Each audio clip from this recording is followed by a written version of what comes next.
Hello and welcome to another tier list video. Today we are taking a look at Call of Duty Black Ops 1 maps.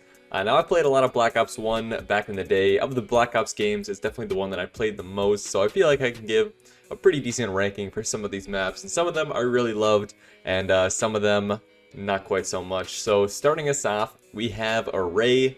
Now Array was a map that I actually really liked the map design. I thought it was pretty good. There was, a good amount of open spaces, a good amount of more close range spaces. I thought the map looked cool. Even though I'm normally not a huge fan of snowy maps, I thought Array was pretty good. My only complaint about Array is that it was a really big map. So if you're playing a game mode like something like Capture the Flag, you just have to go so far to capture the flag. And for that reason, a lot of the Capture the Flag games I play in this map would end up being 0-0 at the end of the game. So certain game modes definitely didn't work quite as well, but if you were playing like, a full lobby, playing, Demolition or Domination, I thought it was a pretty good map. So again, a good map design, but suffers just a little bit from being a little bit too large, but enough to where it'll still find itself in a solid A tier for me. Up next, we have Cracks. This was another fairly large map, not quite as big as Array if I remember right, but I really was not a huge fan of this one. This map, it just seems like there's too much going on. There's so much clutter on your screen, and it's supposed to be, kind of a destroyed building complexes that you're battling through. And I like the close range combat with a little bit of, more medium combat mixed in there, but I never really found a game mode where I actually enjoyed playing this map.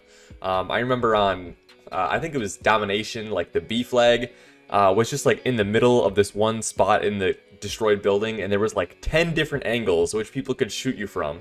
So anytime you tried to capture the B flag, you just get shot from a random place. So I was not really a huge fan of this map in general. Like I said, so much clutter, so much on your screen that sometimes it became really hard to pick out enemies when they're further away. So it's not the worst map on this list, but it is down there, so it's going to find itself in a pretty low D tier. Up next, we have Crisis. Now, this is a map that I honestly, I didn't hate it, I didn't love it. It was just so average for me. This map, if you took the average of like all Call of Duty maps from all games that are based in like, the jungle or the forest, this is pretty much what you're going to get. There's some parts where it's like, you're outside fighting in medium range, and then there's a couple buildings where you're fighting in close range. Like, this for me is easily the most forgettable map. I mean, I bet some of you might not even remember this map. Crisis, it was a base map, but it was not that great. Super average. Not anything terrible about it, but there was just nothing interesting about the map, really. I didn't really enjoy the map design any more than anything else, so it's gonna find itself in a pretty mediocre C tier. Up next, we have Firing Range, which honestly, outside of one of these other maps, it is probably my second favorite map on the Black Ops 1 multiplayer games. Really, any game mode you do, it's going to be great for Firing Range. I'm pretty sure they brought it back in the later Black Ops games as well. It's just a really solid map. It's a great size. It's great for really any game mode. Just had a lot of great games on a Firing Range. I can remember playing One in the Chamber private matches with my friends on Firing Range. Like, it's just a great map size that if you have a few too many people for Nuketown for a private match, Firing Range is like the next best one. We did a bunch of quick scoping on Firing Range as well. Just a really solid map overall, whether it's multiplayer or private matches. Just gonna have a lot of fun on that one, so gonna find itself up in the S tier. Up next, we have Grid. Now, this is another winter map, and like I've said, I'm usually not a fan of winter maps, but there is some decent ones on Black Ops 1. But Grid, for me, is not really one of them. It's not a terrible map by any means, but I'm just not really a fan of this one. This map has a lot of, I mean, you can even see in this picture here, it's got a lot of these, like, 10-foot walls that you can't jump over. And so it's just like, it's just kind of a hard map to navigate in some parts, and it's just not really satisfying to run around the map, so it's not an awful map by any means. It's a decent size. It's not too big, which is nice, but not really a huge fan of playing Grid, so it's going to find itself down in the C tier. Up next, we have Hanoi, which I think is pretty unique because it's a nighttime map, which there's not really many nighttime maps in the Call of Duty franchise. I think for good reason, because having a nighttime map can make visibility a bit of an issue, which is obviously not fun as a player. But I think Hanoi it's well enough lit, and you don't really struggle to see people. And I think it works really well, honestly. I enjoy the map design. I think it's a solid map. And honestly, just because of the uniqueness of being a night map, I think that gives it some bonus points for me. So Hanoi is actually going to find itself up in the A tier. Up next, we have Havana. Honestly, this is another super average map. I mean, this is like the classic, you know, fighting in the city, fighting in the streets map that every single Call of Duty game has. I mean, there's countless maps of these in MW2, you know, MW1, MW3. There's just always maps like this where you're fighting in the city. You know, a bunch of the buildings have like one floor, maybe two floors. There's fighting in the streets. It's just such an average map. But honestly, well, Crisis is also a very average map. I think this one is a bit more fun. I enjoyed the map design a little bit more. You know, it's a little bit more fun to go into some of the buildings. So it'll find itself in a relatively low B tier. So not a bad map, but again, not really impressive and pretty average for me. Up next, we have Jungle. Now, some of my friends really liked this map. I did not. I was not a sniper in Black Ops 1. I like to snipe a lot in other Call of Duty games, but Black Ops 1 was probably my least favorite Call of Duty game to snipe in that I can think of.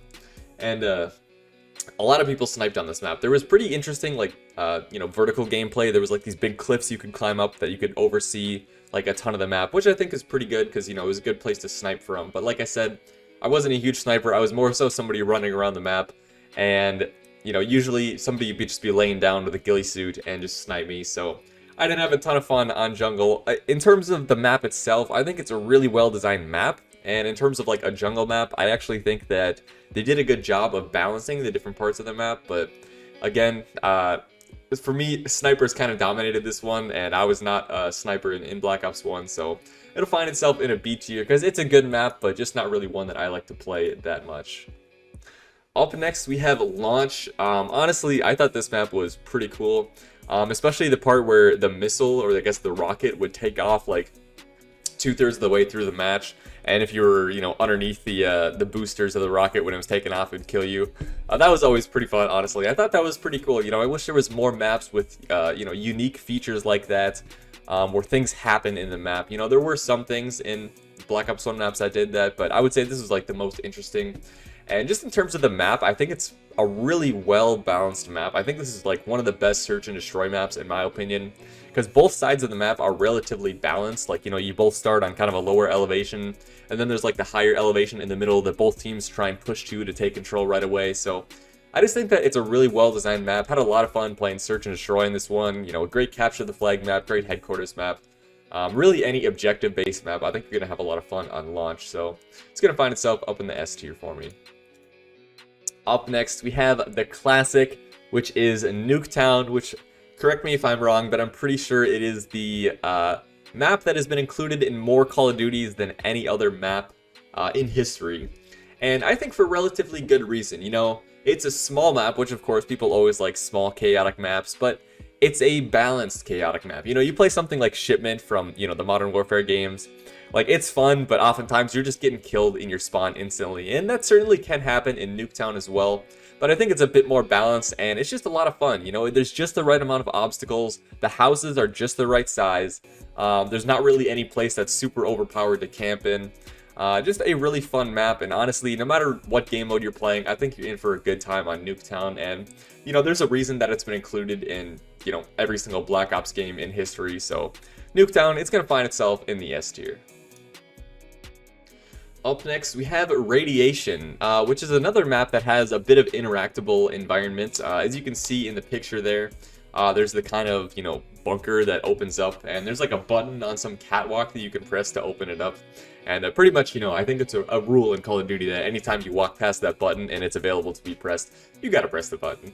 And honestly, I think it's a pretty fun map. I think in Domination, the B flag was actually underneath the bunker, so if the bunker was open, you probably don't want to try and take the flag because people would just be, you know, chucking C4s, Semtexes, frag grenades in there, or just getting shot from above.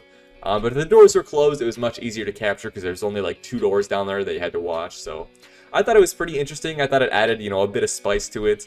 A pretty fun map in general. There were some parts that were, you know, I felt like a little bit cramped, a little bit claustrophobic in the map, but overall, I think Radiation is a really solid map. And again, I like the map interactability, so it's going to find itself up in the A tier. Up next, we have Summit. As I said before, not a huge fan of winter maps, but Summit is probably my favorite winter map in Black Ops 1. I think it's really well made. You know, there's just the right amount of, you know, close range fighting, mid-range fighting, not really any long range fighting, but I think it's a really well-designed map. I think it looks cool, you know, being like on top of a mountain. You got the gondolas, you know, moving around. I just think that it's a lot of fun and really enjoyed playing this one with my friends in private matches as well. So Summit gonna find itself up in the S tier. Up next we have Villa. Honestly, not really a huge fan of this map. I felt like no matter what game mode you were playing, people just didn't go for the objectives. At least when I played it, people would just be sitting in the house camping the whole time, going for kill streaks. And I'm not really a huge fan of a map that rewards that style of gameplay. So Villa, you know, I thought it was a relatively cool looking map. I liked, you know, the structure of the building. I thought the outside looked nice, but gameplay wise, probably my least favorite map on this list, honestly, and unfortunately it's going to find itself down in the F tier. Last but not least, we have the map WMD. Now this map was another really big map. I can remember playing some Capture the Flag games on this map as well, and those games would go on, you know, forever. It would take so long because, you know, it would take, you know, nobody would capture the flag ever because the map was so big that it was so easy to kill somebody before they could make it all the way across the map. So it was a decent map, but honestly just a little bit too big, a little bit too much emptiness in a lot of places. So unfortunately it's going to find itself down in the C tier. Well, that's my list. Let me know your guys' thoughts, and I hope you enjoyed.